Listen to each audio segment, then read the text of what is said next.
நம்ம சேனலில் தொடர்ந்தாப்பா நீங்கள் வீடியோக்களை பார்க்க நினச்சிக்கணும். இதுவரை நம்ம சேனலை சப்ஸ்கிரைப் பண்ணுங்க. கீழே பெல் சிம்பிள் இருக்கும், அதையும் கிளிக் பண்ணுங்க.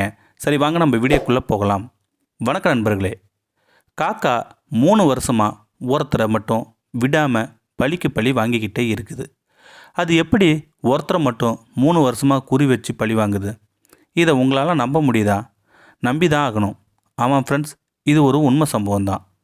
ஒரு மனிதனுக்கு மனிதன் சண்டை வந்தாலே ஒரு நாள் இல்லைனா 2 நாள் இருக்கும். இதுதான் இயல்பு. அதே மிருகங்களுக்கும் பாம்புகளுக்கும் கூட இதை சொல்லலாம் இல்லையா? இதை நாம் கண்ணாலேயே பார்த்துருப்போம் இல்லைங்களா?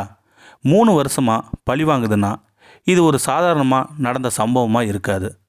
இது ஒரு காக்கா மட்டும் இல்லைங்க, ஒட்டுமொத்த காக்காக்களின் சாம்ராஜ்யமே தாக்குது. எப்படி இவர் தன்னை பாதுகாத்துக்கிறாரு அப்படிங்கிற தத்துரூபமான சம்பவத்தை தான் இப்போ நம்ம பார்க்க போகிறோம். சரி, வாங்க நம்ம வீடியோக்குள்ளே போகலாம்.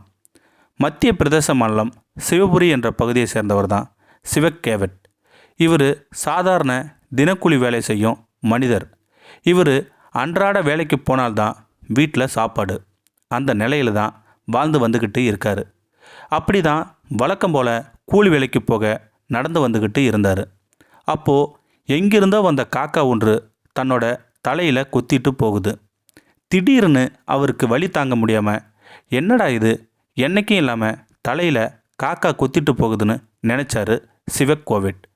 இருந்தும் அதை பொருட்படுத்தாமல் போய்கிட்டே இருந்தார். திடீர்னு மனதில் ஒருவித அச்சம் வந்தது. போகிற வேலை நடக்குமா, இல்லைனா இல்லாமல் போகுமா, இல்லைனா ஏதோ ஒரு விபரீதம் நடக்குமான்னு மனதில் 1000 நினைவுகளை நினச்சிக்கிட்டே போனார் நம்ம சிவக் கேவட்.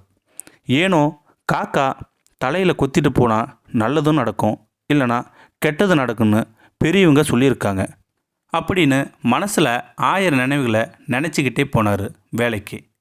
அதே மாதிரி ஒரு நாள் கிடையாது, 2 நாள் கிடையாது, தினந்தோறும் இது வாடிக்கையாகவே இருந்து வந்தது. இதனாலேயே வெளியில் போகும்போது இவரை பார்த்தாவே அந்த காக்காக்கள் கடிக்க வருவதும் அந்த கிராம மக்கள் சிரிப்பதுமாகவே இருந்து வந்தது. இதனால் அவருக்கு ரொம்ப கவலையாகவே இருந்தது. இதனால் வெளியில் வரணும்னா கையில் பெரிய குச்சி எடுத்துக்கிட்டு வருவார். காக்கா கடிக்க வருவதும் அதை கையில் இருக்கிற குச்சியால் விரட்டி விடுவதும் இவருடைய வாடிக்கையாகவே இருந்து வந்தது. இது ஒரு நாள் இல்லைங்க, 2 நாள் இல்லை, கடந்த 3 வருஷமாக தொடர்ந்துக்கிட்டே இருக்குது. இதனால் அவருடைய தலையில், உடம்பில் காக்காக்கள் தாக்கின வடிவுகள் அதிகமாக இருக்குதுங்க.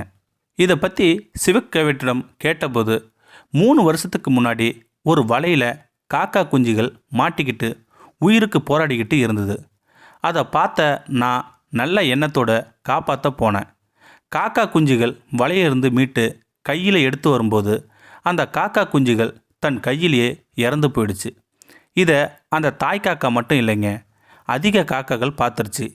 இதனால தான் என்னை விடாமல் 3 வருஷமாக கடிக்குதுன்னு மன உருகி சொன்னார் நம்ம சிவக் கேவட். காப்பாற்ற போன எனக்கு இந்த நிலைமையை பாருங்கள். இதனால் இந்த ஊர் மக்கள் இது ஒரு பொழுதுபோக்காகவும் சிரித்து கிண்டலும் பண்ணுறாங்க என்று மன உருகி சொன்னார் நம்ம சிவக் கேவட். இந்த வீடியோ பற்றி கருத்தை கீழே இருக்கிற கமெண்ட் செக்ஷன் சொல்லுங்கள். அப்படியே நம்மளுடைய சேனலை சப்ஸ்கிரைப் பண்ணுங்க. கீழே பெல் சிம்பல் இருக்கும், அதையும் கிளிக் பண்ணிங்க. தேங்க்யூ ஃபார் வாட்சிங்.